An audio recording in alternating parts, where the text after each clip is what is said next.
మన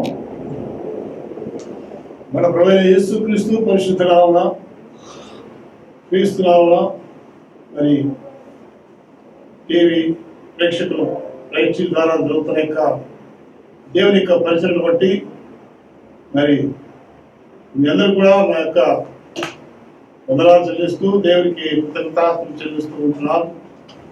మరి రైతు ద్వారా జరుగుతున్న యొక్క సిలువ వేలి అనే ఆధ్యాత్మిక సత్యాన్ని బట్టి బైబిల్ వాక్యం చెప్పనైనా మా యొక్క విజయ్ కుమార్ సీనియర్ సంఘకాపురి గారు మరి వాక్య సందేశాన్ని మీకు అందిస్తుండగా మరి విని ఈ ఆత్మీయ మేలు పొందాలని ఆ యొక్క ప్రార్థన మరి యొక్క ప్రకటన మరి యునైటెడ్ సెమినరీ ద్వారా జరుగుతున్న యొక్క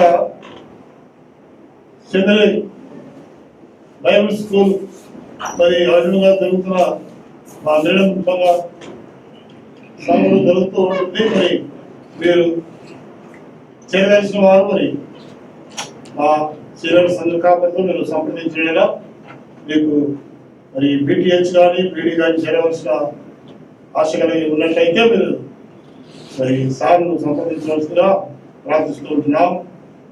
మరి ఒక ప్రకటన మరి ఈ నెల 19వ తేదీ మరి వజ్రకోడూరు మరి 19వ సిఎస్ఐ అధ్యాయంలో సువార్తకుడిగా మా యొక్క ప్రేరణ బాప్టిస్ట్ సంఘ పెద్దలు మరి సంఘ కాపురులు నారాయణ అందరి కొడుకు మరి సువార్త సేవలో మేము నెల 19వ తేదీ వెళ్తున్నాం. మరి దాని కొరకు కూడా మీరు మీ కుటుంబాల్లో వ్యక్తిగత ప్రార్థనలు చేయాలని మరి సువార్త లేదు దాదాపు 2 సంవత్సరాలుగా మరి సువార్త ద్వారా అనేక మంది రక్షణ పొందుటకు నశించిపోతున్న వారి అందరికీ కూడా మరి వాక్యం చెప్పాలని మరి మా యొక్క మేడం సంఘ కాపుడు వారు ఎంతో ఆశతో కలిగి ఉన్నారు. మరి ఎలాంటి ఆటంకాలు ఎలాంటి తొందరలు ఇబ్బందులు లేకుండా మీ కుటుంబాలు ప్రార్థించవలసిందిగా ప్రార్థిస్తున్నాం. అదేవిధంగా మరి సెమినరీ ద్వారా జరుగుతున్న యొక్క విధానం బట్టి కూడా ప్రార్థిస్తున్నాం. మరి రాబోదినాలు కూడా అనేక మంది బైబిల్ వాక్యుల ద్వారా చేరి మరి యొక్క ట్రైనింగ్ అంతా కూడా పూర్తి చేసుకొని మరి వెళ్ళవలసిందిగా మరి దేవుని యొక్క వాక్యం ద్వారా మనం ముందుకు పోతున్నాం. మరి మీ ప్రార్థన అవసరం మాకు తెలియజేసిన కదా మరి మా ప్రేట ఉన్నది మీకు మాకు ప్రార్థించి ప్రత్యేకంగా మీ కొరకు ప్రార్థిస్తాం. కాబట్టి మరి ఈ విషయాలన్నీ కూడా మీరు గుర్తుపెట్టుకొని మరి ఆ ప్రేట మీరు ఫోన్ చేసిన కదా మేము మీ కొరకు మేము కూడా ప్రార్థిస్తాము. మరి చెప్పండి వాక్యం ద్వారా మీరు విని ఆత్మీయ మేలు పొందాలని ఆ యొక్క ప్రార్థన స్తోత్రాలు చెల్లిస్తూ కాలమంతా కూడా స్తోత్రములు.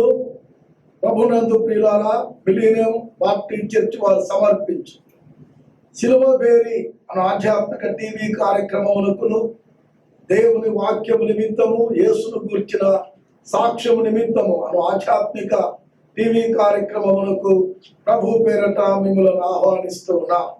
ఇంతవరకు మా ప్రియులు ఈ దినం ఎపిసోడ్ స్పాన్సర్ చేస్తున్న మా ప్రియులు మా సంఘ సభ్యులు మరి మా యొక్క కర్నూలు పొలము బ్యాప్టిస్ట్ సంఘముల సమాజం యొక్క ఫీల్డ్ అడ్వైజర్ శ్రీ శ్యామసుబ్బరావు గారిని బట్టి ఆయన సతీమణి శ్రీమతి డి మేరమ్మ శ్యామసుబ్బరావు గారిని బట్టి ప్రభు వారికి అనుగ్రహించిన కుమారుడు కోడలు కుమార్తెల అల్లుళ్ళు మనములు మనమరాలను బట్టి దేవుని స్తుతిస్తూ ఉన్నాం. దేవుని వాక్యమును అనేకులు వినాలని ఆశ కలిగి మా ప్రియులు ఎపిసోడ్ను స్పాన్సర్ చేస్తూ ఉన్నందుకు ప్రియ శ్రోతలెల్లరూ ఈ దీన కుటుంబము కొరకు ప్రభు సన్నిధానములో ప్రార్థించాలని మీకు మనవి చేస్తూ మిలీనియం బాప్టిస్ట్ సంఘ పక్షముగా యునైటెడ్ థియలాజికల్ సెమినరీ ద్వారా బైబిల్ తరబీదు కేంద్రము ప్రార్థనా కేంద్రము ద్వారా మరి దేవుని యొక్క బిడ్డలు ప్రార్థన సహాయములు అందిస్తూ ఉన్నారు. ఆ ప్రియులు చెప్పినట్లుగా దేవుని కృపను బట్టి మేము కర్నూలు జిల్లా అంతా కూడా 53 మండలాల్లో ప్రతి గ్రామానికి సువార్త 2007వ సంవత్సరం 2017 వరకు అందించి దాదాపు 1545 గ్రామాలు సంపూర్తిగా మేము సేవలు చేశాము. ప్రభు కృప వలన 24/5/2017 నుండి అనంతపురం జిల్లాలోనికి సువార్త కొరకు మేము వెళుతూ ఉన్నాము. ఇప్పటికీ 11 మండలాలు, దాదాపు 200 గ్రామాలకు పైగా సువార్త అందించాం. మరి దేవుని చిత్తమైతే మరి ప్రతి మండల హెడ్ క్వార్టర్స్ లో సువార్త ఉజ్జీవ సభలు పెట్టవలనని కూడా మేము ప్రభు సన్నిధిలో ప్రార్థిస్తూ ఉన్నాము. అదే వరుసలో మరి వజ్రకరూరులో, అనంతపురం జిల్లా వజ్రకరూరు మరి లండన్ మిషన్ కాంపౌండ్ లో సువార్త ఉజ్జీవ సభ సెప్టెంబర్ 19వ తేదీ పెట్టుటకు ప్రార్థిస్తూ ఉన్నాము.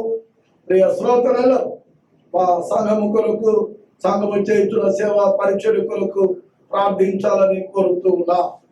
దేవుడు ఈ యొక్క ప్రోగ్రామ్ ను స్పాన్సర్ చేస్తున్న శ్రీమతి శ్రీ జి శ్యామసుందర్ గారు వారి కుటుంబాన్ని బహుగా దీవించి తన మహిమ కొరకు వారిని వాడుకొను గాక. ఆమేన్.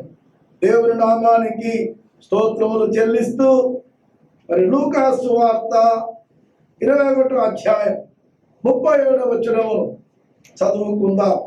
ఆయన ప్రతిదినం పగటి యందు దేవాలయములో బోధించుచు రాత్రి వేళ ఒలీవల కొండకు వెళ్ళుచు కాలము గడుపుచు ఉండేది. మన ధ్యానాంశము ఒలీవ కొండ యొక్క అనుభవం. ఈ అంశమును ఆధారము చేసుకొని దేవుని వాక్యమును ధ్యానము చేయదాం.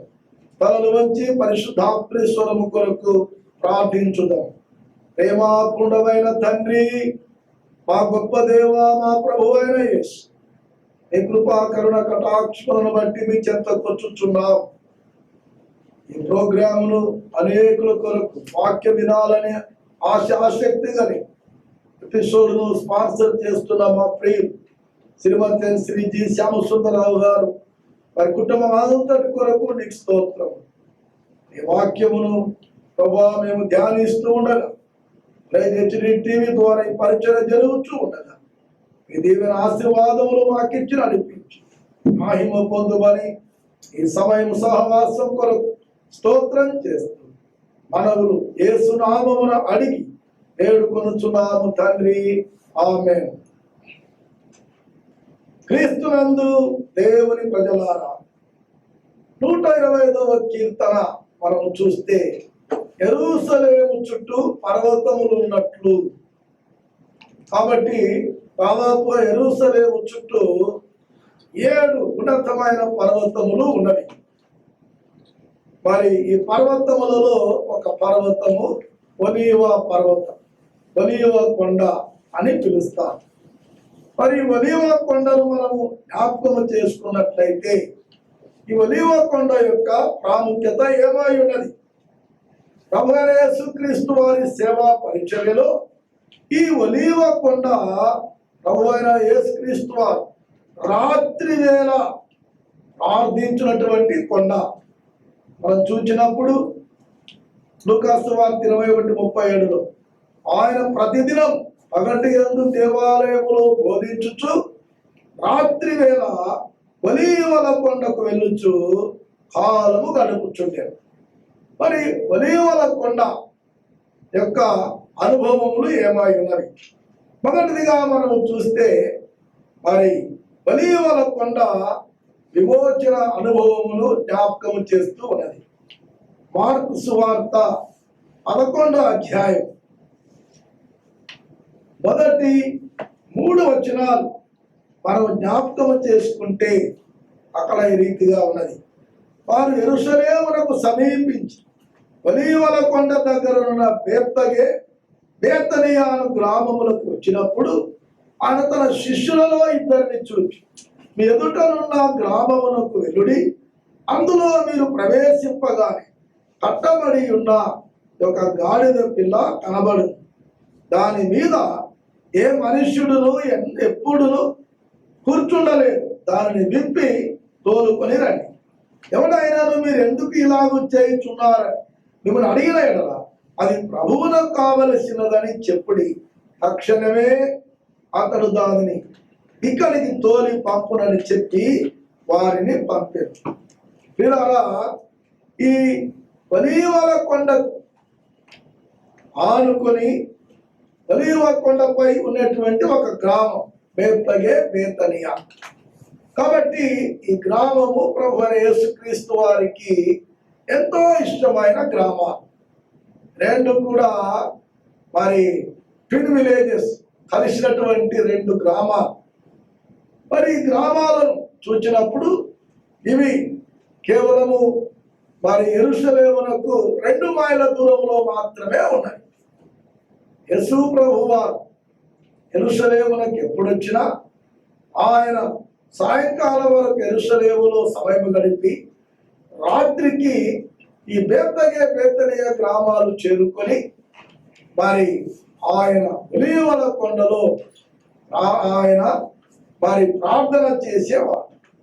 కాబట్టి ఇక్కడ తన శిష్యులకు చెప్పాడు, బేతనియాకు మీరు వెళ్ళి ఇదిగో అక్కడ కట్టబడి ఉన్న గాడిద పిల్ల ఉన్నది, దానిని విప్పి తోలుకొని రండి. ఇక్కడ ఒలీవ కొండ విమోచన అనుభవమునకు, విడుదల అనుభవమునకు గుర్తుగా ఉన్నది, విడిపించబడుట. అందుకొరకే మనం చూసినప్పుడు నిర్గమకాండం 13వ అధ్యాయం 13వ వచనంలో ఈ మాట మనం చూస్తాం.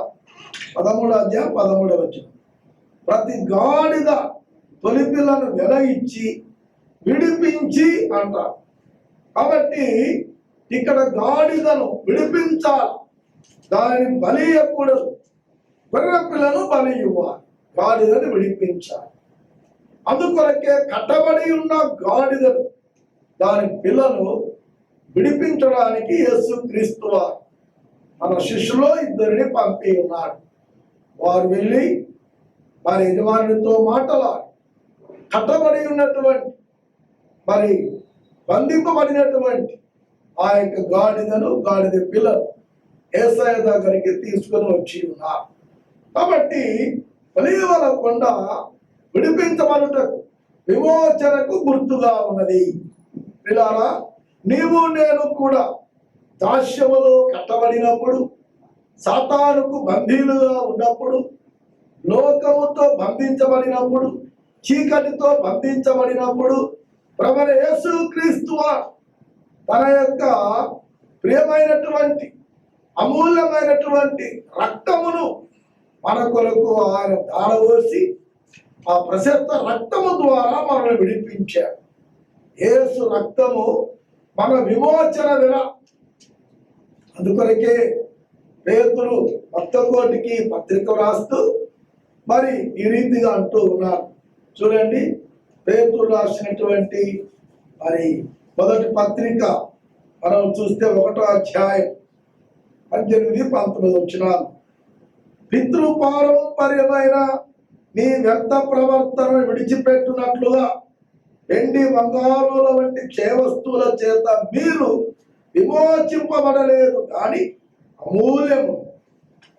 అమూల్యమైన రక్తము చేత, అనగా నిర్దోషమును నిష్కలంకమునకు గొర్రె పిల్ల వంటి క్రీస్తు రక్తము చేత విమోచింపబడితిరని మీరు ఎరుగుదురు కదా. కాబట్టి అమూలమైన రక్తము, నిర్దోషం, నిష్కలంకమైన గొర్రె పిల్ల వంటి క్రీస్తు రక్తము చేత విమోచింపబడితిరి. కాబట్టి యేసు క్రీస్తు నీ నా రక్షణ కొరకు విమోచన ధర్మాన్ని కలువరి శిలువలో జరిగించి విమోచన వెలగా తన అమూల రక్తమును ఆయన సమర్పించి నిన్ను హాస్య శృంఖముల నుండి, లోకము నుండి, చీకటి నుండి, అపవాది బందీల నుండి ఆయన విడిపించి ఉన్నాడు. కాబట్టి ప్రియులారా, ఒలీవల కొండ విమోచన అనుభవానికి సాదృశ్యం. యేసు ప్రభువారు ఈ లోకములకు వచ్చినది బంధించబడిన వారికి విడుదలను ఇవ్వడానికి వచ్చాడు. ఆయన యొక్క నజరేతు మేనిఫెస్టోలో ఈ విషయాన్ని చక్కగా దేవుడు బయలుపరిచాడు. మనం చూసినప్పుడు లూకాసు వార్త 4వ అధ్యాయంలో 18వ వచనంలో అంటారు, చెరలోనున్న వారికి విడుదలను ఇచ్చువాడుగా ఉన్నాడు. కాబట్టి ఒలీవ కొండ విమోచనకు, విడుదలకు గుర్తుగా ఉన్నది. ఇక నువ్వు బంధించబడవలసిన అవసరము లేదు. నువ్వు విడిపించబడిన వాడు. మన దేశము కూడా 400 సంవత్సరాలు బ్రిటిష్ వారి పాలనలో బందీలుగా, దాసులుగా, దాస్యమునకు అప్పగించబడిన వారంగా మనం ఉన్నాం. ఎప్పుడైతే 1947 ఆగస్టు 15వ తేదీ స్వాతంత్రం వచ్చిందో మన దేశమును విడుదల కలిగి, బంధించబడిన మనకు విడుదల కలిగింది. అట్లే యేసు క్రీస్తు వారు కూడా లోకమంతటి, లోకంలో ప్రతి మనుషులను ఆయన విడిపించిన దేవుడు. అయితే నీవు నేను ఆయన ఇచ్చిన విడుదలను నమ్మాలి, విశ్వసించాలి. యేసు రక్తం ప్రతి పాపము నుండి నన్ను విడిపించింది అని నువ్వు విశ్వసిస్తే నేడే యేసు క్రీస్తులో విడుదలను పొందగలవు. కాబట్టి ఒలీవల కొండ విడుదలకు, విమోచనకు గుర్తు. అంత మాత్రమే కాదు, చూడండి లూకాసు వార్త 22వ అధ్యాయం 39వ వచనము చూస్తే, తర్వాత ఆయన బయలుదేరి తన వాడుక చొప్పున ఒలీవల కొండకు వెళ్ళగా శిష్యులు ఆయన వెంట వెళ్ళిరి. ఆ చోటు చేరి ఆయన వారితో, మీరు శోధనలో ప్రవేశించకుండానట్లు ప్రార్థన చేయుడని చెప్పి వారి యుద్ధ నుండి రాతివేత దూరము వెళ్ళి మోకాళ్ళుని యేసయ్య ప్రార్థన చేశాడు. కాబట్టి ఒలీవల కొండ మరి విజ్ఞాపనకు కేంద్రమై ఉన్నది. ఇదిగో నీ నా రక్షణ కొరకు పగలంతా యేసు స్వామి వారు పరిచర్య చేశారు, స్వస్థపరిచారు, రాజ్యాన్ని, దేవుని రాజ్యాన్ని గురించి ప్రకటించిన, బోధించినారు. మరి పరిచర్యకు అవసరమైనటువంటి శక్తిని రాత్రిపూట ఒలీవల కొండలో చేరి ఆయన ప్రార్థించడం ద్వారా పొందగలిగారు. ఒలీవల కొండ విజ్ఞాపనకు గుర్తు. ఈ విజ్ఞాపనలో మనం గమనిస్తే లూకాసు వార్తికుడు చక్కగా యేసు ప్రభు వారి ప్రార్థనా జీవితాన్ని తన సువార్తలో బయలుపరుస్తారు. ఇక్కడ మనం చూచినప్పుడు లూకాసు వార్త 22వ అధ్యాయం 44వ వచనం, ఆయన వేదన పడి మరింత ఆతురముగా ప్రార్థన చేయగా ఆయన చెమట నేల పడుచున్న గొప్ప రక్త బిందువుల వలె ఆయన. చూడండి, మనము ప్రార్థిస్తే చెమట కూడా బయటికి రాదు. కానీ యేసు ప్రభు వారు ప్రార్థనలో ఆయన మరి చెమట కాదు, శరీరములో నుండి రక్తము బయటకు వచ్చింది. అంతగా వేదనతో, అంతగా ఆతురపడి ఆయన ప్రార్థన చేశాడు. అందుకొరకే ఒక భక్తుడు ఈ రీతిగా పాడాడు, చూడుము గెత్సేమనే తోటలో నా ప్రభుడు, పాపి నాకై జ్ఞాపన చేసేడి ధ్వని వినబడుచున్నది, పాపి నాకై జ్ఞాపన చేసేడి ధ్వని వినబడుచున్నది, దేహమంతాయు నలిగి కారే రక్తపు బిందువులు, నా కోరకయ్యా ప్రియమైన యేసుండు గెత్సేములో ప్రార్థించేను, చూడుము గెత్సేమనే తోటలో నా ప్రభుడు,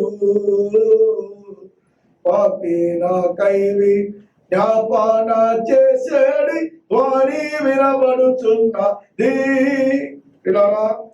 అందుకనకే యేసు ప్రభు వారి ప్రార్థనా జీవితముల గురించి హెబ్రీ గ్రంథకర్త ఈ రీతిగా జ్ఞాపకం చేస్తాడు.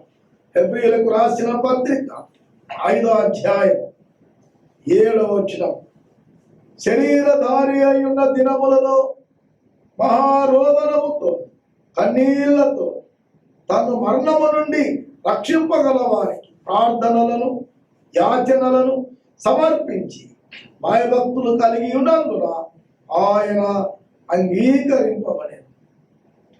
పిల్లారా, యేసు ప్రభువు శరీరధారి అయి ఉన్న దినములలో మహారోదనముతో కన్నీళ్లతో తను మరణము నుండి రక్షింపగల వారికి ప్రార్థనలు చేశాడు.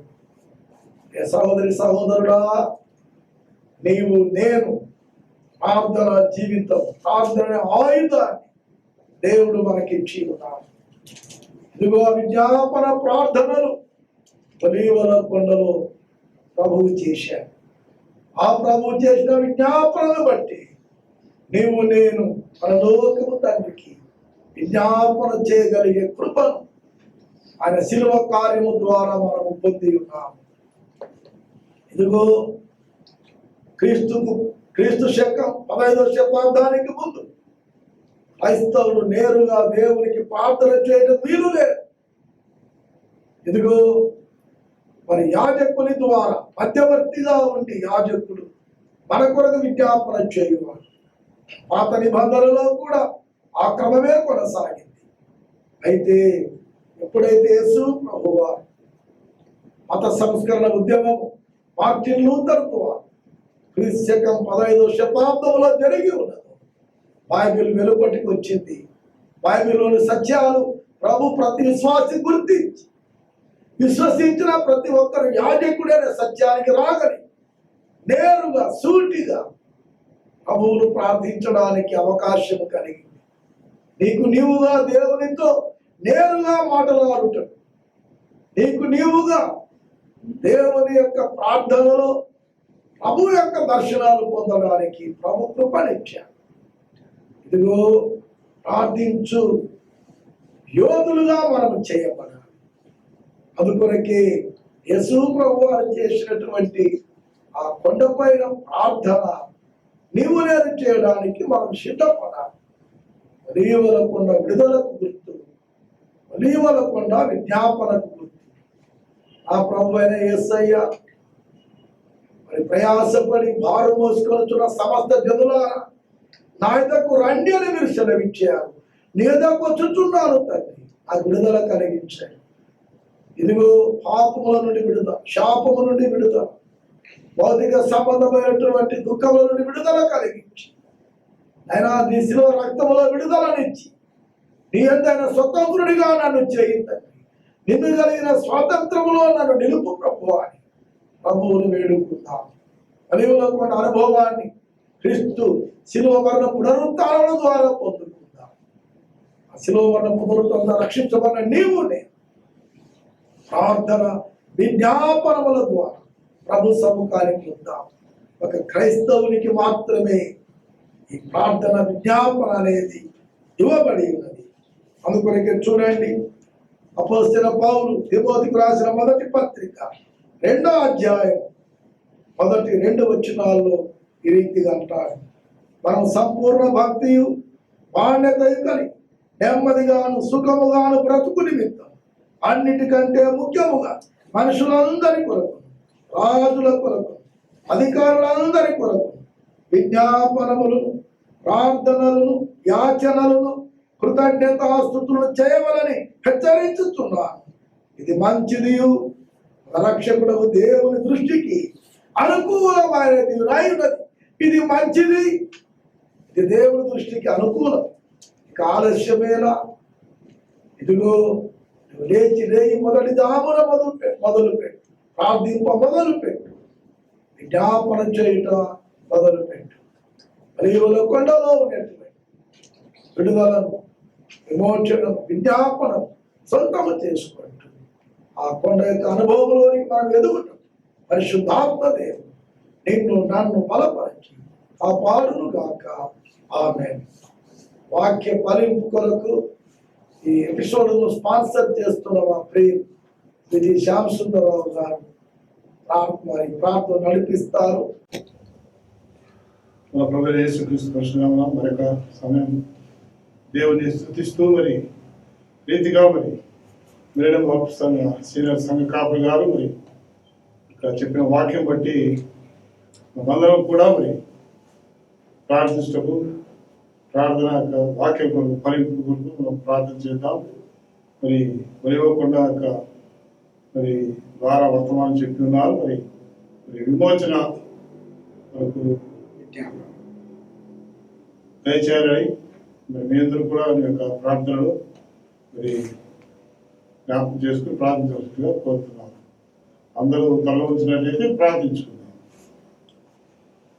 దయగల తండ్రి, కృపగల నాయన, మహోన్నతుడా, సర్వోన్నతుడా, సకల స్థుతులకు కారణభూతులకు మా పరలోకపు తండ్రి, నీ ఘనమైన నామానికి నీ పాదాలకు వెళ్లింది స్తోత్రాలు చెల్లిస్తున్నాం. అనా తండ్రి, మేము ఈ దినం ఆశించినగా ప్రెస్టీవ్ ద్వారా మరి యొక్క తండ్రి దాసుడు మరి విజయ్ కుమార్ పాష్ గారు ప్రార్థిస్తూ మరి సంఘ సీనియర్ సంఘ కాపురిగా, మరి సంఘ ప్రెసిడెంట్గా, సీనియర్ డైరెక్టర్గా ఉంటూ మరి దేవుడిచ్చిన యొక్క భారాన్ని బట్టి మిమ్మల్ని స్తుతిస్తూ ఉంటున్నాం. అదేవిధంగా మరి పాస్టర్ గారిని బట్టి, మరి అసోసియేట్ పాస్టర్ బట్టి ప్రార్థిస్తూ ఈ ముగ్గురు దళితుల యొక్క పరిచయం రాబోతున్న ఇంకా మరి అభివృద్ధిపరచమని ప్రార్థిస్తూ ప్రేస్టీవ్ ద్వారా చెప్పిన ఒక వాక్యం కూడా మరి వినగల చెవులు, గ్రహించగల మనసు అందరూ కూడా దయచేయమని ప్రార్థిస్తూ మరి అనేక పరిశుద్ధ గ్రంథముల లేఖనాల ద్వారా చెప్పిన వాక్యం బట్టి 30 60 100గా ఫలింపజేయమని మరి యొక్క వాక్యం ద్వారా అనేక మంది విని మారు మనసు రక్షణ దయచేయమని ప్రార్థిస్తూ ఉంటున్నాం. మరి లోకంలో అనేక మంది వాక్యం తెలియక మరి నశించిపోతున్నారు. అట్టి వారికి యొక్క టీవీల ద్వారా మరి వాక్యం వింటున్న వాళ్ళందరికీ కూడా మరి నానా పాదాలకు వస్తువులు చెల్లిస్తూ ప్రార్థిస్తూ ఉంటున్నాం. మరి తన యొక్క వాక్యం మరి ఫలింపజేసి విధమైన శోధన, కీడు, తెగులు దూరపరచమని ప్రార్థిస్తూ ఇచ్చిన యొక్క సమయాన్ని బట్టి పాదాలకు స్తోత్రాలకు కృతజ్ఞతలు చెల్లిస్తూ యేసుక్రీస్తు పరిశుద్ధ నామమున శక్తి నామమున సమస్త ఘనత, మహిమ, ప్రభావం మీకే ఆరోపిస్తూ యేసయ్య నామమున ప్రార్థించి వేడుచున్నాము తండ్రి, ఆమేన్. దైవాశీర్వాదం తీసుకోండి. పరమ తండ్రి దేవుని నుండి రక్షకుడు, విమోచకుడు ప్రభువైన యేసుక్రీస్తు ఆదరణకర్త అయిన పరిశుద్ధాత్మను ఒలీవల కొండ లాంటి విడుదల అనుభవంలో, విజ్ఞాపన అనుభవంలో ప్రభువు కొరకు ముందుకు సాగుతూ తీర్మానించుకున్న వారికి, ప్రభు చిత్తానికి అప్పగించుకున్న వారికి ఎపిసోడ్ స్పాన్సర్ చేసి దేవుని వాక్యం అనేకులకు వినిపించడంలో సాధనాలను నిలిచిన శ్రీమతి శ్రీ జి శ్యామ్ సుందర గారు, వారి కుటుంబం అంతా వాక్యుల ప్రతి బిడ్డకు లైవ్ టీవీ పరిచయలకు దేవుని ఆశీర్వాదాలు నిత్యము తోడై ఉండును గాక. ఆమేన్.